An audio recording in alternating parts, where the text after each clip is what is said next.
My name is Kevin PERJ, and welcome to another edition in Defunctland. For background/context on this series, please visit theperj.com with the link below. Today, we will be attempting to resurrect Universal Studios Florida's closed attraction, Kongfrontation. This was suggested by Dave the Wave 007, Mystery Brick, MK1 Monster Ock 1989, That Boy Drew, and probably more of you by the time that this video comes out. As always, thank you to everyone who has been commenting and suggesting video topics. Kongfrontation was open at Universal Studios Florida from June 7, 1990 to September 8, 2002, and it is one of the most technologically impressive attractions in theme park history.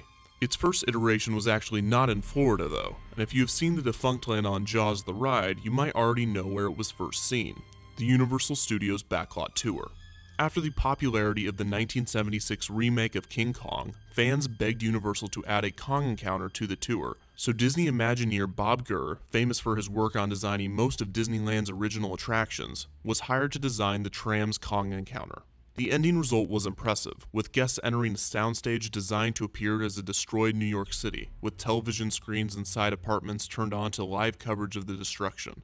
The guests get to see a helicopter tangle in wires before coming face to face with the ape himself. The animatronic created was 30 feet tall with 660 pounds of fur attached. It had the ability to growl and screech, and even had the trademark banana breath. This helped solidify Universal Studios Hollywood as a theme park and would later help in the development of Universal Studios Florida. As stated in the Jaws Defunctland, there was a race between Universal and Disney to open their movie-themed park in Florida, which Disney would ultimately end up winning, as well as stealing the Backlot Tour from Universal.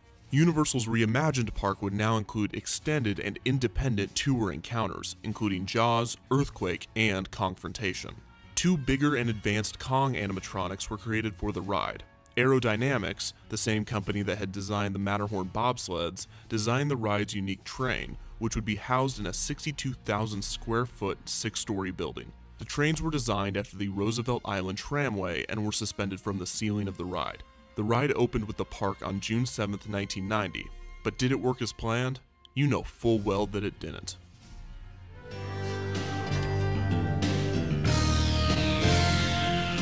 The protagonist we face in an adventure may not be human.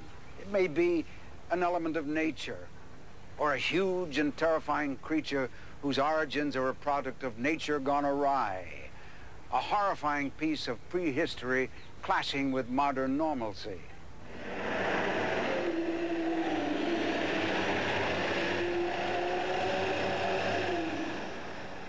The Beauty and the Beast story of King Kong terrified audiences in 1933 and again in the 1976 remake. But the nerve-snapping tension created by the sight of the giant ape breaking loose to devastate a city has been far surpassed. Kongfrontation is a colossal experience in terror.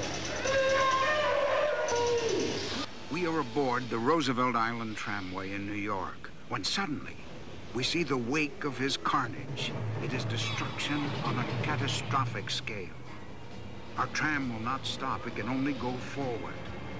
Smoke fills the air as fires from the devastation create a blazing inferno. And then there he is, the terrifying giant ape. Our tram dangles before the howling fury. We are face to face with him as he threatens to send us careening downward. There's no turning back.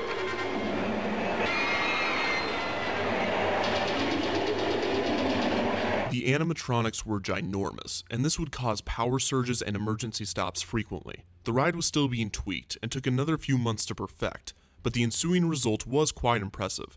Placed in the New York section of the park, Kongfrontation took guests first into the subways of 1970s New York, with concrete walls covered with graffiti. This graffiti was created by actual graffiti artists hired by Universal and was unofficially added to over the years by many park guests. Televisions displayed breaking news that New York City was being attacked by a giant ape. There was an evacuation underway via elevated trams to Roosevelt Island. Guests boarded one and attempted to make it to safety. As they cruise through a destroyed New York City, a radio informs the guests and the operator that Kong is heading straight for their route. The operator is unable to stop the tram though, and a helicopter shines a spotlight right on the ape, who is hanging on the bridge. Helicopters shoot at the ape against the wishes of the tram. Kong then hits the tram, causing the tram to briefly fall. Kong is quickly distracted by a helicopter that crashes into a ball of flames, and the tram quickly escapes. Nearing Roosevelt Island, the guests are blinded by another helicopter spotlight. The tram operator requests them turn it off, and once the light is gone, Kong appears once again next to the tram, this time closer than before. Guests can smell his banana breath as he grabs the tram and lifts it up before dropping it again. The tram speeds forward, escaping to Roosevelt Island as Kong fights back in the heart of the city. The television now shows breaking news of the tram that has just survived the ape's wrath. The ride cars were unique, not only because they were suspended from the ceiling, but because they had the ability to move not only forward, but up and down, which is what sold the encounters with Kong's fists. The fake newscast scene during the ride was hosted by actual New York newsman Roland Smith, with voiceover work done by Ron Knight, a man who also helped with various voices for officers and helicopter pilots in Kongfrontation, as well as providing his voice to other Universal rides such as E.T.'s Adventure and Jaws. So that was Kongfrontation. As stated, the ride was impressive, but shoddy. Emergency stops would find passengers suspended in pitch-black darkness at times, which was horrifying for both the guests and the tram operator. The operators did not have as big of a fan base as those over at Jaws, but they did have to have a lot of talent. Operators claimed that their headsets were real and that they could hear the voices of the control tower and other operators while they were giving their tours. As you can imagine, this was quite distracting, but they were able to adjust to the extra noise. So why did it close? It is speculated that high staffing and operating costs helped in the decision, as well as Universal wanting to keep Universal Studios up to date with their franchises. They found the perfect opportunity to do this after the hit film The Mummy came out in 1999 and the successful sequel The Mummy Returns in 2001. Kongfrontation's space would be used for Revenge of the Mummy: The Ride. While this was disappointing for fans of Kongfrontation, the ride Revenge of the Mummy was somewhat of a worthy replacement, and it has developed its own fan following. The ride contains a few references to Kongfrontation, including a gold King Kong statue, as well as the original track pieces from Kongfrontation, which are still attached to the ceiling, as they are built into the building's structure and can't be removed easily.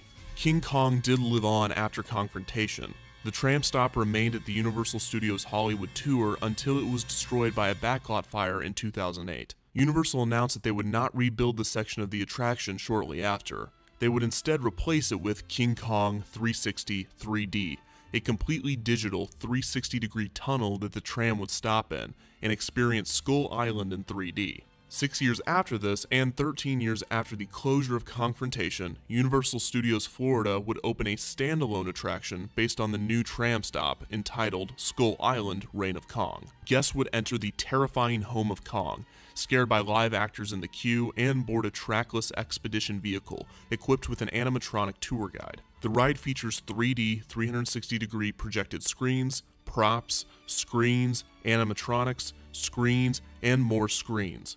The ape does appear in animatronic form, impressively so, but only from the waist up. The encounter is also after the ride has essentially ended and the ape is calm and friendly. This incarnation of the ride has displeased many fans of Kongfrontation, and for good reason. It's not as fun or as colorful as the original, and the ride through a destroyed New York with an actual set easily bests a 3D movie. So while King Kong lives on at Universal's parks, no new attraction has been able to match Kongfrontation. So that is the history of Kongfrontation. If you haven't been reading the accompanying pieces on the PERJ, then you definitely haven't noticed that we have two lands in Defunctland now, as seen by this updated map. We have Encounterland and Partyland. Unfortunately, Pretzel Dark Rides doesn't have a land yet, but we'll get there.